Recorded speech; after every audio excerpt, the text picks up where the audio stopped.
ಮಂಗಳೂರು ಬಸ್ನಲ್ಲಿ ಯುವತಿಗೆ ಲೈಂಗಿಕ ಕಿರುಕುಳ ಎನ್ನುವಂತಹ ಮಾತು ಕೇಳಿ ಬರ್ತಾ ಇದೆ. ಪಕ್ಕದಲ್ಲಿ ಕುಳಿತು ಯುವತಿಗೆ ಮುಜುಗರ ಆಗುವಂತೆ ವರ್ತನೆ ಮಾಡಿದ್ದಾನೆ ಒಬ್ಬ ವ್ಯಕ್ತಿ.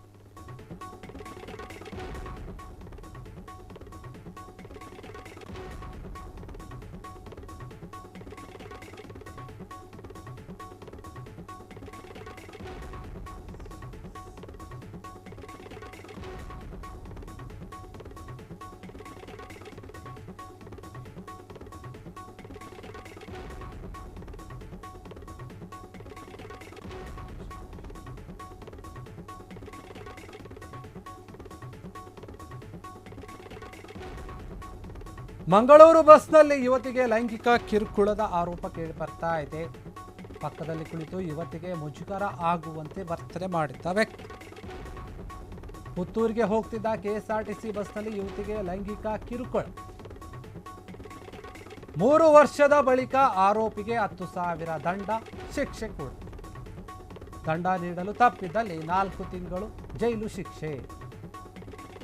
ಮಂಗಳೂರಿನ ಒಂದು ಬಸ್ನಲ್ಲಿ ಒಬ್ಬ ವ್ಯಕ್ತಿ ಯುವತಿಗೆ ಲೈಂಗಿಕ ಕಿರುಕುಳವನ್ನು ಕೊಟ್ಟಿದ್ದ. ಆತ ಪಕ್ಕದಲ್ಲಿ ಕೂತ್ಕೊಂಡು ಯುವತಿಗೆ ಮುಜುಗರ ಆಗುವಂತೆ ವರ್ತನೆಯನ್ನು ಮಾಡಿದ್ದ. ಅದಕ್ಕಾಗಿ ಏನಂದರೆ, ಆ ಸಮಯದಲ್ಲಿ ಪುತ್ತೂರಿಗೆ ಹೋಗ್ತಿದ್ದಂತಹ ಒಂದು KSRTC ಬಸ್ನಲ್ಲಿ ಯುವತಿ ಇದ್ಲು.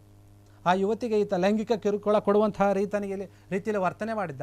ಅದಕ್ಕಾಗಿ ಈಗ 3 ವರ್ಷದ ಬಳಿಕ ಆತನಿಗೆ 10,000 ದಂಡ ಮತ್ತು ಶಿಕ್ಷೆ ಕೂಡ ಆಗಿರುವಂಥದ್ದು. ದಂಡ ಏನಾದರೂ ನೀಡೋಕ್ಕಾಗಿಲ್ಲ ಅಂದರೆ 4 ತಿಂಗಳು ಆತನಿಗೆ ಜೈಲು ಶಿಕ್ಷೆ.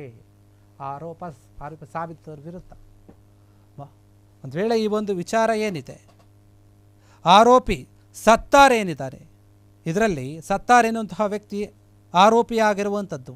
ಆತನ ವಿರುದ್ಧ ಪುತ್ತೂರು ಠಾಣೆಯಲ್ಲಿ ಕೇಸ್ ದಾಖಲಾಗಿದೆ.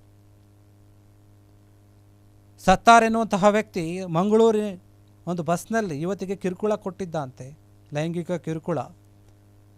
ಆ ಯುವತಿಯ ಸೀಟಲ್ಲಿ ಆ ಒಂದು ಯುವತಿಯ ಪಕ್ಕದಲ್ಲಿ ಕುಳಿತುಕೊಂಡು ಈತ ಆ ಹುಡುಗಿಗೆ ಅನ್ಕಂಫರ್ಟಬಲ್ ರೀತಿಯಲ್ಲಿ ಫೀಲ್ ಆಗೋ ಥರ ನಡ್ಕೊತಾ ಇದ್ದ ಎನ್ನುವಂತಹ ಆರೋಪ ಕೇಳಿ ಬಂದಿತ್ತು, ಮುಜುಗರ ಆಗೋ ರೀತಿಯಲ್ಲಿ. ಅದಕ್ಕಾಗಿ ಈತನ ಮೇಲೆ ಕೇಸ್ ಕೂಡ ಆಗಿತ್ತು. ಅದಕ್ಕೆ ಸಂಬಂಧಪಟ್ಟಂತೆ 3 ವರ್ಷಗಳ ನಂತರ ಈಗ ಆತನಿಗೆ 10,000 ದಂಡ ಮತ್ತು ಶಿಕ್ಷೆಯನ್ನು ವಿಧಿಸಲಾಗಿರುತ್ತೆ. ಒಂದು ವೇಳೆ ದಂಡ ಏನು ಕೊಡೋಕ್ಕಾಗಿಲ್ಲ ಈತನ ಕೈಲಿ ಅಂತಂದರೆ 4 ತಿಂಗಳು ಜೈಲಲ್ಲಿ ಇರಬೇಕಾಗುತ್ತೆ ಅಂತ ಹೇಳಿರುವಂಥದ್ದು ಕೋರ್ಟ್. ಕ್ಷಣ ಕ್ಷಣದ ಸುದ್ದಿಗಳಿಗಾಗಿ ಫ್ರೀಡಂ ಟಿವಿ ಸಬ್ಸ್ಕ್ರೈಬ್ ಮಾಡಿ, ಲೈಕ್ ಮಾಡಿ ಹಾಗೂ ಫಾಲೋ ಮಾಡಿ.